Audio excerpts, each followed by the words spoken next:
역대하 10장 1절부터 5절 말씀입니다. 르호보암에게 이제 백성들이 이제 요구하는 요구 사항을 말하는 내용입니다. 자, 이제 르호보암이 이제 왕이 됐는데 세겜에 가서 대관식을 하려는 내용입니다. 역대하 10장 1절 르호보암이 세겜으로 갔으니 이는 온 이스라엘이 그를 왕으로 삼고자 하여 세겜에 이르렀음이더라. 솔로몬이 죽고 르호보암이 이제 왕이 되었습니다. 그러나 이제 백성들로부터 공식적으로 이제 지지를 받아야 되죠. 그래서 공식적으로 대관식을 이제 왕의 즉위식을 해야 되는데, 그래서 이제 세겜으로 간 것입니다. 그래서 이 세겜은 그 이스라엘의 그 예루살렘 전에 있을, 예루살렘을 수도로 정하기 전에 세겜은 또 그 여호수아 때 행정 중심지였기 때문에 이 세겜으로 간 거예요. 근데 이 솔로몬은 이제 유다 지파죠. 그래서 유다 예루살렘은 이제 유다와 베냐민 지파들이 살았어요. 그래서 이 유다와 베냐민 지파한테는 당연히 인정을 받죠. 그런데 나머지 이제 열 지파에게서는 인정을 또 받아야 되는 거예요. 그 백성들로부터. 그래서 이런 걸 보면은 다윗이 40년 통치를 하죠.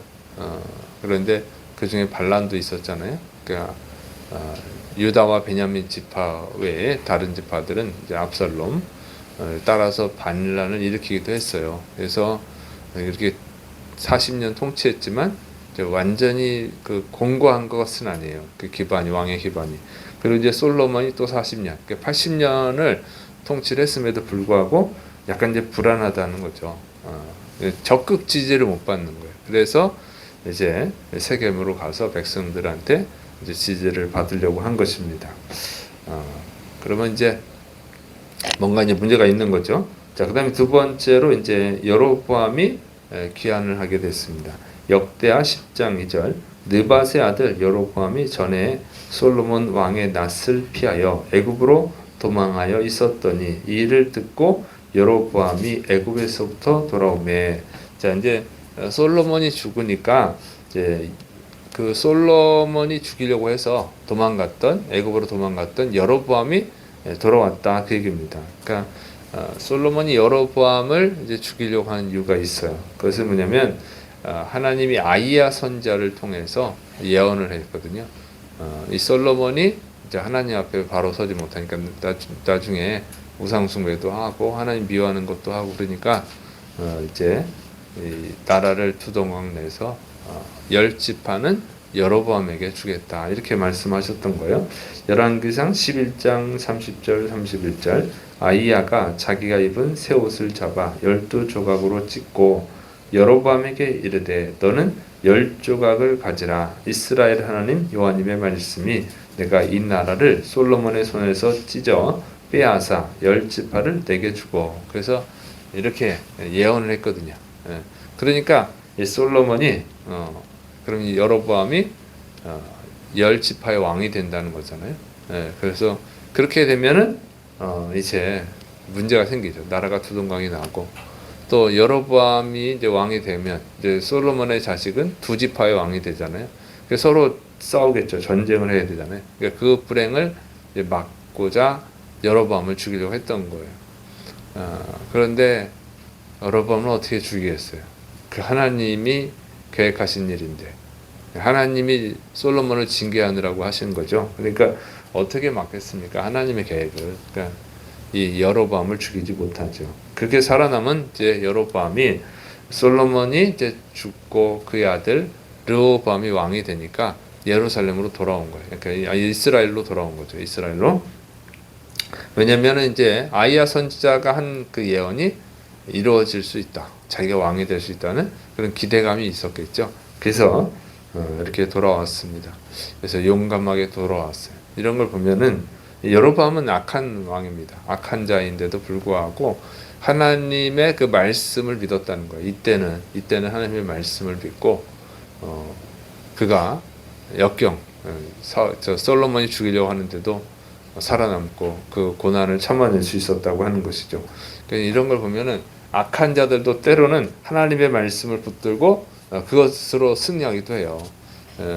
그러니까 하나님의 말씀이 얼마나 힘이 있는지를 잘 보여주죠. 그러니까 그리스도인들은 정말로 예수님 믿는 사람들은 하나님 말씀을 붙들면 사는 역사가 일어나는 줄 믿으시기 바랍니다.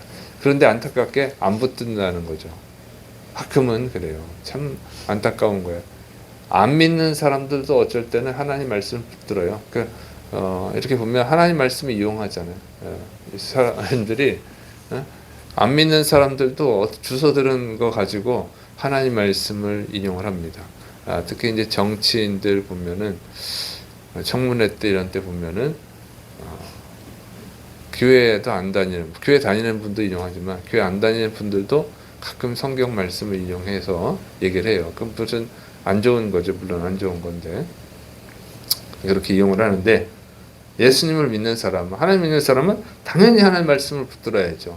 그러면 역사가 일어날 텐데 오히려 하나님 믿는다고 하면서도 붙들지 못하는 자들이 있다는 것은 참 안타까운 거죠. 그럼 믿음이 없는 거예요. 자, 그 다음에 이제 백성들의 요구사항입니다. 역대하 10장 3절부터 5절. 무리가 사람을 보내어 그를 불렀더라. 여로보암과 온 이스라엘이 와서 르호보암에게 말하여 이르되, 왕의 아버지께서 우리의 멍에를 무겁게 하였으나 왕은 이제 왕의 아버지께서 우리에게 시킨 고역과 매운 무거운 멍에를 가볍게 하소서. 그리하시면 우리가 왕을 섬기겠나이다. 르호보암이 그들에게 대답하되 3일 후에 다시 내게로 오라 하며 백성이 가니라. 자, 이제 백성들은 여로보암과 함께 르호보암에게 나가서 요구사항을 얘기합니다. 당신의 아버지, 그러니까 솔로몬이 우리에게 고된 이 노동과 무거운 멍에를 매겠습니다. 무거운 멍에는 이제 세금이라는 거예요. 세금. 그러니까 왕께서는 이제 우리를 좀 가볍게 해주십시오 이렇게 부탁을 합니다. 그러니까 이제 이 백성들은 르호보암에게 이제 고된 노동 좀 시키지 말고, 그다음에 무거운 멍에, 그러니까 세금을 좀 걷지 말고 세금을 좀 가볍게 해줘라. 그러면 우리가 왕을 섬기겠다. 이렇게 제안을 한 거예요. 조건적으로. 이런 것을 보면은 어떤 거냐면, 솔로몬이 부귀영화를 누렸잖아요. 그 앞장에서 쫙 봐놓으면 엄청난 부귀영화를 누렸죠. 누려서 자기는 부귀영화를 누리면서 통치를 했지만 백성들은 고통스러웠다고 하는 거예요. 근데 왜 부귀영화, 이렇게 솔로몬이 그 금이 넘쳐나고 은이 막 넘쳐나가지고, 은이 넘쳐나서 은은 뭐 귀하게 여기지 않을 정도로 이렇게 부귀영화를 누렸는데, 부유했는데 왜 백성들이 고통스러웠냐? 그것은요, 이 솔로몬이 처음에는 이 성전 건축할 때, 또 이 왕궁을 건축할 때 20년 건축하는 동안은 백성들을 부리지 않았어요. 하나님의 율법에 따라서 이 이방인들을 힘든 노동을 시키고 그랬는데, 만약 이스라엘 사람들은 일을 시키면 돈을 주고 그랬는데, 이제 그 이후로는 이제 변했다는 거죠. 그래가지고 그냥 돈도 안 주고 일을 시키고, 돈을 조금만 주고 일을 시키고, 또 세금 많이 걷고 그런 거예요. 근데 이게 금은 부하가 넘쳐나는데 왜 그러냐? 그래도 이제 한계가 있죠. 이 욕심이 끝이 없으면, 욕심을 계속 부리면은 그렇게 많은 금은 부하가 있어도 부족하다는 거예요. 그러니까 사람이 절제와 그 만족이 필요해. 자족하는 게, 자기 형편에 만족하고 또 절제할 줄 알아야 되는데, 이게 아무리 부자라도 안 되는 거예요. 욕심이 끝이 없거든요. 그래서 야고보서 1장 15절에 욕심이 잉태한즉 죄를 낳고 죄가 장성한즉 사망을 낳느니라 했어요. 이 욕심은요, 이 채워도 끝이 없는 거예요. 그러니까 솔로몬이 그냥 이 부귀영화를 하나님 주신 것에 만족하고 있어야 되는데, 이 가난한 사람만 그런 것이에요. 가난한 사람은 부자가 되고 싶잖아요. 근데 부자도 그 욕심을 부리기 시작하면 끝이 없는 거예요. 이미 부자인데도 자기보다 더 큰 부자를 보기 시작하면은 가난해지거든요. 그러니까 보통 사람들이 뭐 10억 갖고 있기 어렵잖아요. 10억 가져도 부자인데 10억을 가졌으면 이제 100억 가진 사람을 보는 거예요. 100억 가진 사람을 보면 나는 너무 가난한 사람이 되는 거죠. 근데 100억을 가지게 되면 이제 감사하다 이래야 되는데 100억을 가지고 있으면 또 1000억 가진 사람을 보는 거예요. 1000억 가진 사람을 보면 또 자기가 가난한 사람이 되는 거죠. 이게 끝이 없는 거예요. 응? 그래서 뭐 1억짜리 차를 탄다. 제네시스. 뭐 부자죠. 근데 1억짜리 차를 타는 사람이 또 뭐 5억짜리 외제차를 딱 보면은 아이고 자기가 좀 가난해져. 이런 식이에요. 그러니까 솔로몬이 이마에 부귀 영화를 누리면 이제 만족할 줄 알아야 되는데 거기서 만족을 못했다고 하는 거예요. 그러니까 이게 가난하든 부자든 이 욕심이 들어가면 끝이 없습니다. 끝이 없어. 그러다 보니까 이미 많은 외국으로부터 조공도 받고 이렇게 무역을 해서 돈도 많이 벌었음에도 불구하고 그 욕심을 채우지 못하는 거야. 그러니까 이제 백성들한테 노동을 시키고 이제 세금도 많이 걷고 이렇게 되는 것이죠. 그래서 자기 만족을 위해서 결국은 백성들 힘들게 하니까 자기의 왕국을 무너뜨리는 거예요. 자기의 지지 기반을 결국 무너뜨리게 되는 것이죠. 그래서 이 르호보암이 왕이 되었을 때 당연히 그냥 받아들이면 되는데 조건을 내세우는 거예요. 그래서 미련하다.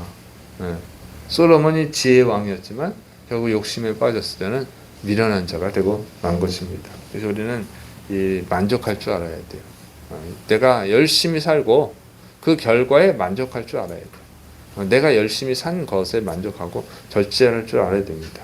그러지 않으면 이 욕심병이 들면 욕심은 이제 마귀로부터 온 거니까 그 삶은 이제 파멸이 된다 하는 것입니다.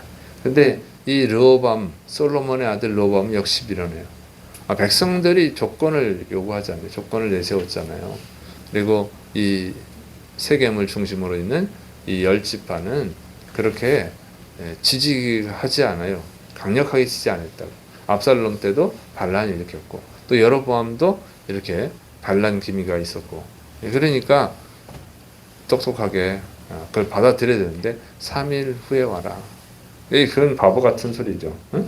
3일 후에 다시 와라? 그건 이미 틀린 거예요. 이미 그 판단력이 없는 거예요. 그래 알았다 이렇게 했어야 되는데 그 솔로몬이 미련해지니까 그 자식도 미련한 거죠. 그 지혜로운 사람이었지만 욕심에 빠져서 미련해졌다 하는 거예요. 그래서 우리는 정말 열심히 일하고 열심히 일해야죠. 열심히 일하고 그 결과 그것은 이제 하나님이 주신 거니까 거기에 만족할 줄 아는 지혜가 필요한 줄을 믿으시길 바랍니다. 기도하겠습니다.